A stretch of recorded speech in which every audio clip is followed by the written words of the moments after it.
Ireland کے دارالحکومت Dublin میں پہلی بار باقاعدہ اردو محفل کا انعقاد کیا گیا، جس کے مہمان خصوصی فخر الدین کیفی تھے۔ محفل کا مزید احوال جانتے ہیں فیصل مرزا کی رپورٹ میں۔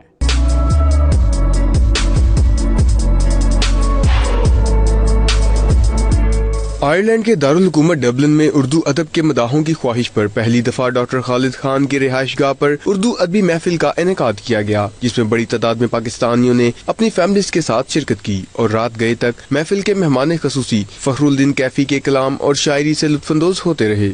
ہم گزرتے ہوئے لمحات سے ڈر جاتے ہیں، وقت سے پہلے ہی خوف سے مر جاتے ہیں، کہنے کو تو کہتے ہیں بہت بزدل کیفی، سر پر آ جائے تو پھر حد سے گزر جاتا ہے۔ ڈبلن کی ایک شام کیفی صاحب کے نام سے منسوب اس مشاعرہ میں پاکستان سے تشریف لائے گئے مہمان خصوصی فخر الدین کیفی نے اپنی 4 کتابوں سے پسندیدہ شعر اور کلام سنایا۔ اس کے ساتھ ساتھ مدعو کیے گئے دیگر مہمانوں نے بھی اپنے شعر سنا کر محفل کا سما باندھ دیا۔ چاہے سونے کے فریم میں جڑ دو، چاہے سونے کے فریم میں جڑ دو، آئینہ جھوٹ بولتا ہی نہیں۔ گیا تھا وضو کر کے، لیکن ہمت نہیں ہوئی مسجد کے اندر داخل ہونے کی۔ بہت بڑی بات کہی میر مرزا، کہتا ہے سوچا کہ ساری عمر جس سے بیر بنا کے رکھا ہے، اب کس منہ سے جا کے نماز پڑھوں۔ آئرلینڈ میں رہنے والے پاکستانی اور خاص طور پر فیملیز کے ساتھ رہنے والے پاکستانی اپنی مٹی سے دور اپنے آپ کو کافی حد تک احساس محرومی کا شکار سمجھتے ہیں۔ اسی خلا کو پر کرنے کے لیے ڈاکٹر خالد خان کی رہائش گاہ پر اس مشاعرے کا بندوبست کیا گیا۔ ہے کیف میں ڈوبی ہوئی یہ شام بھی یارو، لرزاں ہے میرے ہاتھ میں ایک جام بھی یارو۔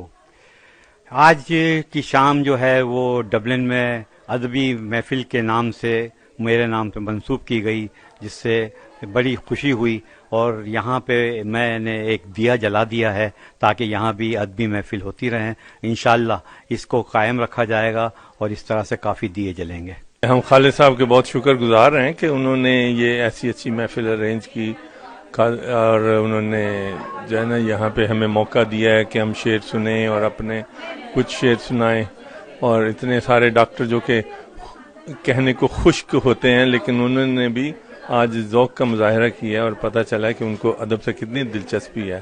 یہ بہت اچھی شروعات ہے، اور دس از the first time beginning and it is a lovely program۔ انشاءاللہ آئندہ بھی ایسے پروگرام ہوا کریں گے۔ بہت مزہ آیا، سب نے بہت انجوائے کیا، بہت اچھا ادب پڑھا گیا اور سنا گیا، سب لوگوں نے بہت اپریشیٹ کیا، اور میں چاہتی ہوں کہ ہم یہ ایسی تقریبات جو ہیں وہ ہوتی رہیں یہاں پر۔ کیفی صاحب کی شاعری تو لاجواب تھی، اس کے علاوہ ان کے جو شارٹ سٹوریز تھی ان میں بھی بہت ہم لوگ کو مزہ آیا، اور ٹائم کا پتہ ہی نہیں چلا، اور اس طرح کی محفلیں ہونی چاہیے یہاں پہ۔ اس ایونٹ میں مردوں کے ساتھ ساتھ خواتین کی طرف سے بھی اشعار کہے گئے، جس کی تمام حاضرین نے دل کھول کر داد دی۔ ایونٹ کے موقع پر خاص طور پر پاکستانی پکوان تیار کیے گئے تھے، جسے تمام مہمانوں نے خوب پسند کیا۔ ایسے پروگرامز نہایت ضروری ہیں تاکہ ایک طرف بڑی عمر کے لوگوں کو پاکستان جیسا ماحول مہیا کیا جا سکے، اور دوسری طرف نئی نسل کو اپنے اصل کلچر اور تہذیب سے روشناس کروایا جا سکے۔ اس طرح کی ادبی محفلوں کی پاکستانی کمیونٹی کو آئرلینڈ میں بہت ضرورت ہے، اور امید کی جاتی ہے کہ اس طرح کی محفلیں دوبارہ بھی کی جائیں گی۔ Faisal Mirza, 92 news, Dublin, Ireland.